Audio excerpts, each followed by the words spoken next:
Viewers, जैसा कि आप जानते हैं कि आजकल सोशल मीडिया का दौर है और सोशल मीडिया पर जो इन्फ्लुएंसर्स मौजूद हैं वो आपको, मेरी लाइफ को बहुत सारे शोबों के अंदर इन्फ्लुएंस करते हैं।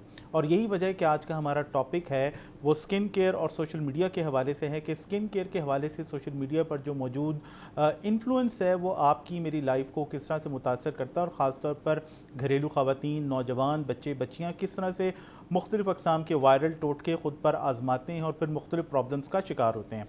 तो इस मौजू पर बात करने के लिए मेरे साथ मौजूद हैं वंस अगेन जाने माने डर्मेटोलॉजिस्ट डॉक्टर मुबशिर डाहब। Welcome to the show sir. आज एक बार फिर आप और मैं साथ हैं और हम सोशल मीडिया के हवाले से बात करेंगे कि आपने देखा होगा कि मुख्तलिफ़ इन्फ्लुएंसर्स, पर्सनैलिटीज़ या सेलिब्रिटीज़ मौजूद हैं और सोशल मीडिया पर ट्रेंड्स वायरल होते हैं। स्किन के ऊपर लोग मुख्तलिफ़ प्रोडक्ट्स आजमाते हैं, टोटके आजमाते हैं, कोई बर्फ़ लगा रहा है, कोई खीरे लगा कर बैठा हुआ है, कोई टमाटर की चटनी लगा कर बैठा हुआ है, वगैरह वगैरह। तो ये जो इश्यूज़ हैं या प्रॉब्लम्स हैं, ये आपके पास जब बिगड़ कर आते हैं तो ये किस शक्ल सूरत में आपके पास आते हैं और आपको किन प्रॉब्लम्स का सामना करना पड़ता है? First of all thank you very much Salman साहब, आपने इस मौजू पे बात करने का मौका दिया। अच्छा, दूसरा ये है कि ये बहुत ही हॉट टॉपिक है आजकल के, स्पेशली करंट एरा में। उसकी रीज़न ये है कि हम बहुत ज़्यादा इन्फ्लुएंस हो रहे हैं सोशल मीडिया से। अब सोशल मीडिया से इन्फ्लुएंस होने के साथ क्या होता है कि उसके मनफी असरात भी, नेगेटिव असरात भी हैं और साथ पॉजिटिव असरात भी हैं। तो स्किन केयर जो है, चूँकि स्किन केयर की प्रोडक्ट्स ऐसी होती हैं कि जो मार्केट में ओवर द काउंटर अवेलेबल हैं।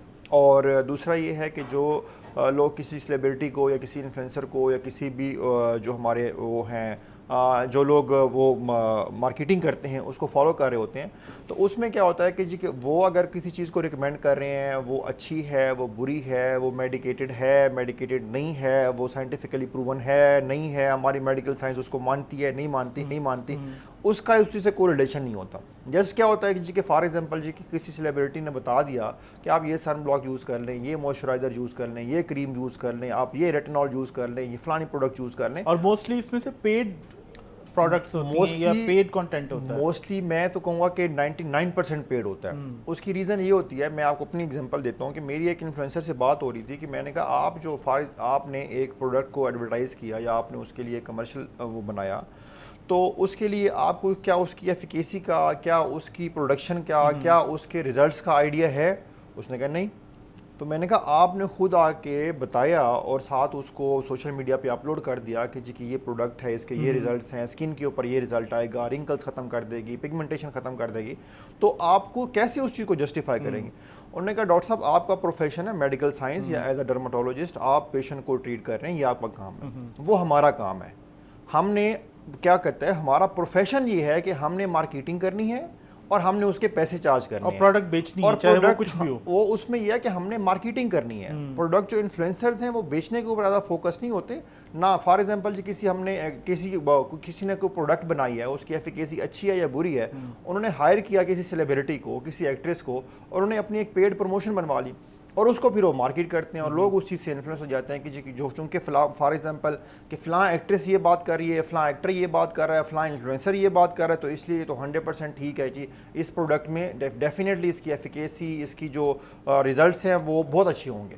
तो लोग उस चीज़ से इन्फ्लुएंस हो जाते हैं। तो उस इन्फ्लुएंसर का कहना ये था कि डॉक्टर साहब ये हमारा काम है, हमारा प्रोफेशन है, हम इसी चीज़ के ही पैसे लेते हैं, तो हमारा इस चीज़ से कंसर्न नहीं होता कि जी के प्रोडक्ट की एफिकेसी क्या है या प्रोडक्ट के जो रिजल्ट्स हैं वो कैसे हैं। डॉक्टर साहब, यहाँ पे मैं एक बात करना चाहूँगा। प्रोडक्ट एक तैयार हुई, कोई वो रिंकल्स वाली क्रीम है, एंटी एजिंग क्रीम है, एंटी पिगमेंट्स, जो भी स्किन से रिलेटेड है, क्या हमारे मुल्क में कोई ऐसा कानून मौजूद नहीं है जो इन चीज़ों को रेगुलेट करे कि भाई आप इस किस्म की प्रोडक्ट बेच सकते हैं, इस किस्म की प्रोडक्ट नहीं बेच सकते? कोई प्रोडक्ट जो है उसमें फ़लाँ अगर नुकसानदेह एलिमेंट है, कोई नुकसानदेह कंपाउंड है, उसकी कितनी परसेंटेज हो सकती है, कितनी परसेंटेज नहीं हो सकती, या कौन सी जो आप क्रीम है, लोशन है, मॉइस्चराइज़र है, जो भी है, क्या उनको रेगुलेट नहीं किया जा रहा जो पाकिस्तान में अवेलेबल हैं, बनते हैं या बाहर से आते हैं? देखें, जो बिल्कुल अच्छा सवाल है आपका। जो हमारी ड्रग रेगुलेटरी अथॉरिटी है, जो ड्रैप के नाम से है, उस प्रॉपर उसकी रेगुलेशंस हैं, वो उसको अपने साथ रजिस्टर्ड करते हैं, सारी चीज़ें, सारा प्रोटोकॉल फॉलो करते हैं। लेकिन कुछ प्रोडक्ट ऐसी हैं, फॉर एग्जांपल जी कि हम मॉइस्चराइज़र की बात करते हैं या सन ब्लॉक की बात करते हैं, ये वो हैं जो कॉस्मेटिक प्रोडक्ट्स में आती हैं। ये ड्रग्स की या उसकी जो हमारे ड्रैप है उसके प्रीव्यू में उस तरह से नहीं आती। कॉस्मेटिक्स को रेगुलेट नहीं किया जाता? कॉस्मेटिक्स देखें, जो कॉस्मेटिक प्रोडक्ट्स हैं वो ओवर द काउंटर अवेलेबल है और उसमें होता क्या, नॉर्मली क्या करते हैं लोग जो प्रोडक्ट बना रहे होते हैं वो क्या करते हैं कि प्रोडक्ट के अंदर जो इंग्रेडिएंट्स हैं उनमें स्टीरॉइड ऐड कर देंगे, उसमें मर्करी ऐड कर देंगे, जो स्किन के कलर को गोरा कर देते हैं। अब गोरे के साथ क्या होता है कि स्किन की हेल्थ भी डैमेज, स्किन की अपर लेयर भी थिन हो जाती है, फिर उसको ठीक करना, फिर उसको मतलब लंबी चौड़ी उसकी कहानी है। चलिए हम कॉस्मेटिक्स की बात कर लेते हैं। अगर कोई हार्मफुल चीज़ बिक रही है बाजार में मरकरी की शक्ल में या स्टीरॉइड्स की शक्ल में, वो किसी को सूट कर रही है, किसी को नहीं कर रही है, और जल्द या बदेर उसके असरात भी सामने आ रहे हैं, तो क्या इनको रेगुलेट कोई नहीं करता? इसका मैं आपको इंटरेस्टिंग चीज़ बताऊं, होता क्या है नॉर्मली कि जब कोई ऐसी प्रोडक्ट आती है मार्केट में तो उनके जो इंग्रेडिएंट्स होते हैं उसमें ये चीज़ें मेंशन नहीं होती। मतलब हम मर्करी की बात करें, हम स्टीरॉइड्स की बात करते हैं, तो वो कभी भी क्रीम के किसी भी मॉइस्चराइज़र के इंग्रेडिएंट्स में ये चीज़ें मेंशन नहीं होंगी, लेकिन उनके अंदर वो चीज़ें ऐड होंगी। इसका जो इसका प्रोटोकॉल क्या है, इसका प्रोसेस ये है कि एक सर्टन स्टेज के बाद जब लोग उससे अफेक्ट होना शुरू होते हैं, फिर वो प्रोडक्ट रिपोर्ट होती है, फिर जाके उसका एग्जामिन होता है, फिर उसका लैब टेस्ट होता है। अगर उसमें से वो चीज़ निकला है तो फिर उसको बैन किया जाता है। यानी उतनी देर तक जिसका बेड़ा गर्क होना हो वो हो चुका होता है। उसमें जो हमारा रेगुलेशंस हैं वो तो एग्जिस्ट करते हैं और वो अपना काम भी कर रहे हैं, लेकिन पॉइंट ये है कि जब आप एक प्रोडक्ट बना रहे हैं और उसके इंग्रेडिएंट्स की जो आपने अप्रूवल ली है उसमें वो चीज़ मेंशन ही नहीं है, और आपने जो लेबल किया हुआ है कि इसमें फलां चीज़ है, तो वो उसमें वो जो हार्मफुल इंग्रेडिएंट्स है वो हैं लिखे हुए नहीं है आपने, लेकिन ऐड किए हुए हैं। तो ऐड किए होने के फिर जो रिजल्ट्स आते हैं तो फिर वो आपको पता है कि इट टेक्स टाइम कि जी कि वो उसका साइड इफेक्ट आएगा, वो प्रोडक्ट रिपोर्ट होगी, रिपोर्ट होने के बाद फिर उसका लैब टेस्ट होगा, और उसमें अगर वो चीज़ निकलेगी तो फिर उसको बैन किया जाएगा। अच्छा चलें वापस आते हैं सोशल मीडिया की तरफ। हम ज़रा भटक गए थे कि जो आजकल के, क्योंकि ट्रेंड्स तो मेरा ख्याल है घंटों के हिसाब से अब चेंज होते हैं, तो आजकल जो वायरल टोटके हैं या ट्रेंड्स हैं जिसके नुकसानात सामने आ रहे हैं सोशल मीडिया के ऊपर, वो कौन कौन से हैं और उनके क्या नुकसानात सामने आ रहे हैं? लेकिन सबसे बड़ा जो ट्रेंड होता है वो है रंग गोरा करने वाली क्रीमें। ये तो एक सदाबहार ट्रेंड है और ये फ्रॉम एजेस चला आ रहा है। और इंटरेस्टिंग चीज़ ये स्टिल एग्जिस्ट करता है। मतलब ये नहीं कि आजकल के सोशल मीडिया के दौर में ये चीज़ ख़त्म हो गई है, सोशल मीडिया के दौर में मज़ीद वायरल हो गई है क्योंकि लोगों की एक्सेस बढ़ गई है मीडिया तक। अब पॉइंट ये है कि उसमें होता क्या है कि 3, 4, 5 क्रीमें मिक्स करें, हफ्ता 10 दिन लगाएं आपका रंग गोरा, और लोग उस चीज़ पे बड़े खुश। शर्तिया गोरा और इंटरेस्टिंग चीज़ है वाकई गोरा होता है। मतलब this is not false statement, वाकई गोरा होता है। रीज़न क्या है? रीज़न ये है कि उसमें मर्करी, स्टीरॉइड्स, ये ऐसी चीज़ें होती है कि जो कि आपकी स्किन को फ़ौरन से गोरा कर देती हैं। अलॉन्ग विद दैट जो स्किन की हेल्थ है उसका बुरा हाल हो जाता है। और दूसरा जो आपने शुरू में सवाल किया था, इस तरह का पेशेंट जब हमारे पास आता है तो फिर उसको ठीक करना हमारे लिए भी बहुत मुश्किल होता है। यानी सबसे मैं मुख्तलिफ अक़साम के ट्रेंड्स की बात करें, यानी जो सबसे बेसिक फॉल्ट है या फ्लॉ है वो आता है रंग गोरा करने वाली क्रीमें, टोटके, नुस्खे। बिल्कुल ऐसा जो सोशल मीडिया की ज़ुबान के अंदर आप उसे कहते हैं कि वायरल ट्रेंड्स जो हैं कि ये फलां चीज़ मिक्स करें।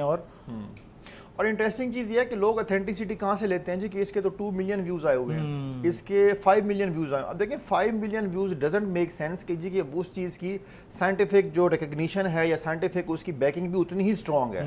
देखिए हमारी मेडिकल साइंस जो है या डर्माटोलॉजी जो है उसके अपना एक सर्टन प्रोटोकॉल है। सर्टन प्रोटोकॉल में पूरी की पूरी जो भी प्रोडक्ट नई लॉन्च हो रही होती है, मशीन नई लॉन्च हो रही होती है, उसमें क्या करते हैं उसके सर्टन क्लिनिकल ट्रायल चलते हैं लंबा अरसा, उसके ऊपर हैवी इन्वेस्टमेंट होती है।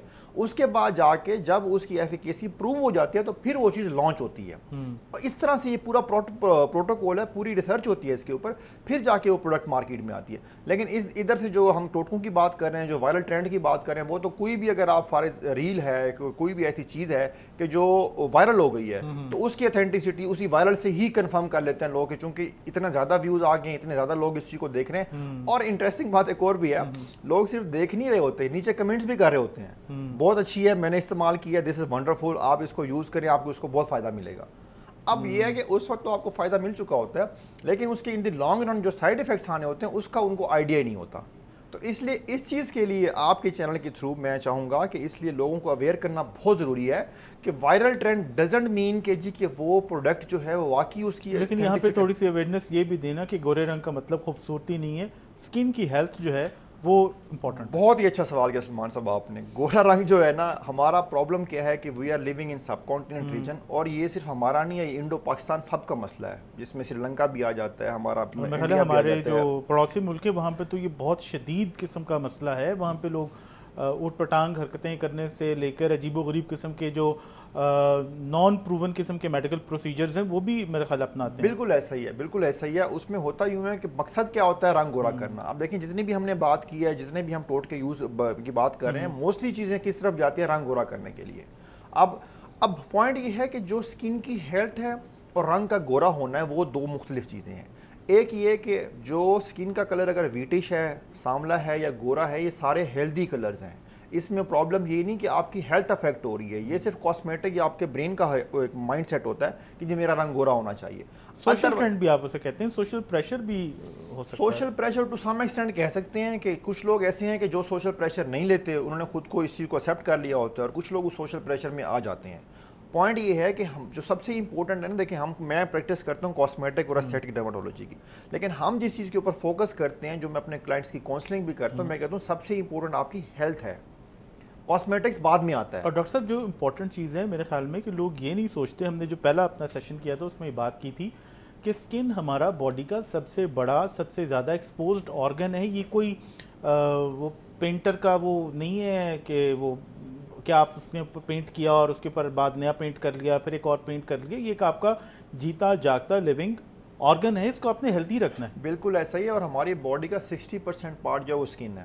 एक इंटरेस्टिंग चीज़ ये है। और दूसरी बात ये है कि जो आप बात कर रहे हैं कि इसकी हमने जिस तरह से हम अदर पार्ट्स ऑफ बॉडी की हिफाज कर रहे होते हैं कि हमने अपनी बोन्स की भी हिफाज करनी है, हमने अपने हार्ट की भी हिफाज करनी है, लीवर की भी हमने केयर कर रहे होते हैं, डाइट अकॉर्डिंगली ले रहे होते हैं, तो स्किन भी अकॉर्डिंगली केयर मांगती है। अब और सबसे दिलचस्प बात यह है कि स्किन की केयर को बहुत ज़्यादा नहीं है। मतलब अगर इसको आप रूटीन में नॉर्मल वे में लेके चलें और बहुत तजर्बात ना करें इसके ऊपर, तो skin is happy with you. अगर आप इसके ऊपर एक्सपेरिमेंट्स नहीं करते गोरा होने के लिए, या फिर आप कोई ऐसी चीज़ नहीं करते कि जिससे आपको शौक हो कि मैं विद इन डेज गोरा हो जाऊं, तो स्किन आपकी हेल्दी रहती है। स्किन की तो सिंपल केयर है कि नॉर्मल रूटीन में आप सन ब्लॉक यूज़ करें और पानी का इस्तेमाल बेहतर कर लें और अपनी नींद बेहतर रखें। ये वो चीज़ें हैं कि जो आपकी स्किन की हेल्थ को भी बेहतर करेंगी और आपके ओवरऑल जो लुक है उसको भी इंप्रूव करेंगी। लेकिन वंस अगेन डॉक्टर साहब, ये चीज़ें लाइफस्टाइल से इंप्रेस होती हैं, और लाइफस्टाइल जो आजकल वो सोशल मीडिया से बहुत ज़्यादा इन्फ्लुएंस होता है। तो आपके पास कोई ऐसा केस स्टडी, कोई ऐसी चीज़, कोई ऐसी मिसाल मौजूद हो कि जहाँ पर कोई बच्ची ख़ासतौर पर जेन ज़ी के लोग जो हैं वो बहुत ज़्यादा अपने आप को बिगाड़ कर आ गए हों, और उसका कोई रीज़न, कोई चीज़, कोई टोटका उसके पीछे हो, सबसे देखा देखी आजमा लिया हो? सबसे बड़ा जो बिगाड़ है यही रंग गोरा करने वाली क्रीमें हैं। और ये हमारे पास केसेस एक केस स्टडी नहीं है, बहुत सारी हैं। बहुत सारे लोग आते हैं कि जो क्या रंग गोरा करने के लिए, जी डॉक्टर साहब मेरी तो शादी हो रही थी, मुझे किसी ने बताया कि जी कि आप ये सिर्फ 1 महीना ये क्रीम यूज़ करें। लड़के भी आते हैं रंग गोरा करने के लिए? लड़के कंपैरेटिवली कम आते हैं, कंपैरेटिवली 5-10%। हाँ, आप 10% 20% कह सकते हैं कि जो मेल इस तरफ आते हैं, लेकिन ज़्यादातर इसमें ख़वातीन होती हैं। डॉक्टर साहब मेरी शादी हो रही थी। अब अगेन जो आपने बात की शुरू में, सोशल प्रेशर, अब हमारी सोसाइटी का थोड़ा सा ये अलमिया है कि शादी हो रही है जी, बच्ची का रंग का सांवला है या रंग गोरा नहीं है, और दुल्हन तैयार हुई है तो वो बहुत अच्छी नहीं बनी, ठीक है। इस तरह के इश्यूज आते हैं जिसकी वजह से लोग क्या करते हैं कि फिर शॉर्टकट की तरफ जाते हैं। अब शॉर्टकट ये है कि ऐसा कोई शॉर्टकट नहीं है, आपको कोई भी डर्माटोलॉजिस्ट ऐसा शॉर्टकट नहीं बताएगा कि जी कि आप ये चीज़ यूज़ करें और महीने बाद आप बहुत गोरे हो जाएंगे। ऐसी कोई मेडिकल साइंस नहीं है, ऐसी कोई रॉकेट साइंस नहीं है। अगर डॉक्टर आपको कोई चीज़ रिकमेंड भी कर रहा है तो डॉक्टर का मेन फोकस ये होता है कि आपको आपके ओरिजिनल कलर की तरफ लेके जाए, हेल्दी स्किन की तरफ लेके जाए और ओरिजिनल कलर की तरफ लेके जाए। ओरिजिनल कलर से मुराद क्या है कि जब हम बाहर जाते हैं, इंसान एक्सपोजर होता है, इन हैवी लाइट्स के सामने बैठते हैं, तो होता क्या है कि हमारे स्किन के ऊपर टैनिंग आना शुरू हो जाती है। तो डॉक्टर जो ट्रीटमेंट दे रहा होता है उस टैनिंग को एड्रेस कर रहा होता है। वो टैनिंग खत्म होगी तो आपको ओरिजिनल कलर होगा जो कि करंट कलर से, कंप्लेक्शन से ज़्यादा फेयर होगा। तो आपको ये फील होता है कि जी आपका कंप्लेक्शन फेयर हो गया। लेकिन पॉइंट ये है कि इस तरह का कोई एक्सपेरिमेंट ना करें जिससे आपकी स्किन की हेल्थ कंप्रोमाइज हो, स्किन की हेल्थ डैमेज हो, और बाद में फिर उसको ठीक करना इज़ नॉट ईजी जॉब। हमारे पास जितने भी, मैं आपको बता रहा हूँ, जितने भी हमारे पास कॉस्मेटिक प्रोसीजर्स अवेलेबल हैं, लेजर्स अवेलेबल हैं, हम जो भी करें इवन देन उसको ठीक करना हमारे लिए ईजी नहीं होता। डॉक्टर साहब यहाँ पे एक चीज़ है, बड़ा अच्छा बात की गई है कि देखिए रंग गोरा करना, डर्मेटोलॉजिस्ट के पास जाना, महंगी क्रीमें लगाना, बहुत अच्छी ब्रांड की क्रीम ले लेना, मेडिकेटेड प्रोसीजर्स करना, ये तो वो चीज़ है जो वो करेगा जिसकी जेब में पैसा होगा। आप कह लें कि वो पढ़ा लिखा होने से ज़्यादा उसका एलीट होना ज़्यादा मैटर करता है। लेकिन आम बच्चे बच्चियाँ जो बसों में धक्के खा के यूनिवर्सिटीज़ में जाते हैं, आम मर्द व ख़वातीन जो नौकरी करते हैं, जो मोटरसाइकिल पर बैठकर, बाइक पर बैठकर, गाड़ी में बैठ के, बस में लटक के, मेट्रो में लटक के जॉब पर जाते हैं, उनको आप क्या करेंगे कि वो अपनी जो हेल्दी स्किन है उसके लिए, जैसे कि आपने 2-3 चीज़ें बताई, लेकिन ज़रा अगर उसको आप साइंटिफिकली रीइंफोर्स कर दें कि जो आम लोग हैं, जो मेरे जैसे दफ्तर आते हैं, काम करते हैं, या ख़वातीन जो मुख्तलिफ फील्ड्स में काम करती हैं, कि वो अपनी स्किन को कैसे मेंटेन रखें और सोशल मीडिया से के इन्फ्लुएंस से किस तरह से दूर रहें? देखिए अगेन हमारे बड़ा अच्छा ये आपने किया कि हमारी आम पब्लिक ये सुनना चाहती है। अब उसके लिए बहुत ही आसान है, कोई बहुत मुश्किल नहीं है। सिंपल ये है कि जो स्किन का कलर है उसी की हिफाजत करें। आपने बाहर जाना है, धूप में जाना है, तो सिंपल सन ब्लॉक यूज़ करें। और सन ब्लॉक का ये थोड़ा सा प्रॉब्लम होता है कि जो आपकी स्किन टाइप है उसी के अकॉर्डिंग सन ब्लॉक यूज़ करें। अगर अच्छा, एक मिनट, स्किन टाइप या जो हमारी ज्योग्राफी है वो भी मैटर करती है? जैसे नॉर्दर्न एरियाज़ के अंदर एक और तरह का कवरिंग या प्रोटेक्शन हमें चाहिए, साउथ के अंदर जहाँ पे हमारे कराची जैसा इन्वायरमेंट है वहाँ पर और तरह का चाहिए, पंजाब में और है, तो ये भी थोड़ा सा गाइड कर दीजिए। ये बिल्कुल ऐसा ही है। हम बात करेंगे, पहले हम बात कर लेते हैं कि हम कैसे उस चीज़ से जो आम रूटीन में क्या चीज़ ऐड करें। देखिए सन ब्लॉक हम ऐड करते हैं तो सन ब्लॉक का दोनों तरह से इम्पैक्ट आता है कि एक तो आप कौन से रीजन में रह रहे हैं, दूसरा ये है कि आपकी स्किन टाइप कैसी है। अब स्किन टाइप ज़्यादा इंपॉर्टेंट है एज कम्पेयर टू दिस कि आप किस रीजन में रह रहे हैं। उसकी रीज़न ये है कि अगर ऑयली स्किन वाले दूसरी नॉर्मल स्किन वाला सन ब्लॉक यूज़ करेंगे तो उनके फेस के ऊपर पिंपल्स निकलना शुरू हो जाएंगे। तो इसलिए अपनी स्किन टाइप देख के मैं आम ज़बान में समझा देता हूं कि जो जिनकी स्किन ऑयली होती है वो sebum control sunblock use करें, किसी भी कंपनी का ले लें, लेकिन सीबम कंट्रोल सन ब्लॉक होना चाहिए। जिनकी स्किन ऑयली होती है, सीबम कंट्रोल सन, या एक्नी प्रोन स्किन होती है, जो ऑयली स्किन वाले होते हैं उन्हीं में ही एक्नी निकलती है। अब होता क्या है कि वो यूज़ करेंगे सीबम कंट्रोल सन ब्लॉक तो उनको एक्नी भी नहीं होगी, उनकी स्किन प्रोटेक्ट भी होगी सन रेज के जो डैमेजिंग इफेक्ट आते हैं। बाकी जो नॉर्मल जिनकी स्किन ड्राई होती है तो वो नॉर्मल वाला सन ब्लॉक यूज़ करें। अब ये जो डिपेंड आपने बात की ना रीजन वाइज, ना रीजन वाइज ये है कि हमारे जितने भी पाकिस्तान में हैं अगर हम SPF 60 एंड अबव यूज़ कर लें तो that's okay. 60 and above, 60 and above, चाहे हम नॉर्दर्न एरियाज में रह रहे हैं और चाहे हम रह रहे हैं अपने साउथ में रह रहे हैं, दोनों सूरतों में आपका 60 and above sunblock is sufficient है कि आपको वो इतनी प्रोटेक्शन दे देता है। तीसरी बात यह है कि अगर आप रेगुलर बेसिस पे सन एक्सपोजर है, फॉर एग्जांपल आप 3-4 घंटे धूप के अंदर ही काम कर रहे हैं या रेगुलर बेसिस पे बाहर जा रहे हैं, तो फिर आपको सन ब्लॉक की कवरेज जो है ना वो चेंज करनी पड़ती है, आपको दोबारा लगाना पड़ता है। उसकी रीज़न ये है कि सन ब्लॉक की सन रेज को या अल्ट्रावायलेट रेज को ब्लॉक करने की सर्टन कैपेसिटी है जो कि कंटिन्यूस एक्सपोजर के बाद लूज होना शुरू हो जाती है। तो आपने ये काम करना है।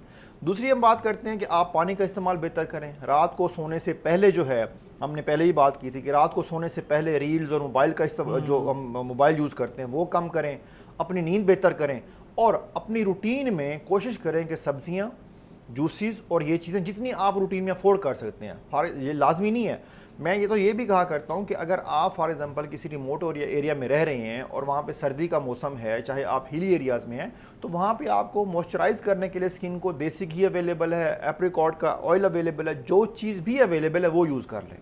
चीज़ों को कम्प्लेक्स करने के बजाय सिंपल करें और ताकि आपकी स्किन की हेल्थ बेहतर है। तीसरा ये कि आप बाहर जा रहे हैं, बाइक पे जा रहे हैं, बस पे जा रहे हैं, तो फेस को कवर कर लें, कपड़े से कवर कर लें। अम्ब्रेला यूज़ नहीं कर सकते, अम्ब्रेला यूज़ कर लें, अगर वो नहीं कर सकते कपड़े से कवर कर लें। हेलमेट यूज़ करें तो हेलमेट के अंदर कपड़ा यूज़ कर लें। तो पॉइंट ये कि सिंपल से ट्रिक्स हैं जो कि आपकी स्किन की हेल्थ को बचा सकते हैं डैमेजिंग इफेक्ट से जो आप आम रूटीन में लाइफ स्पेंड कर रहे होते हैं।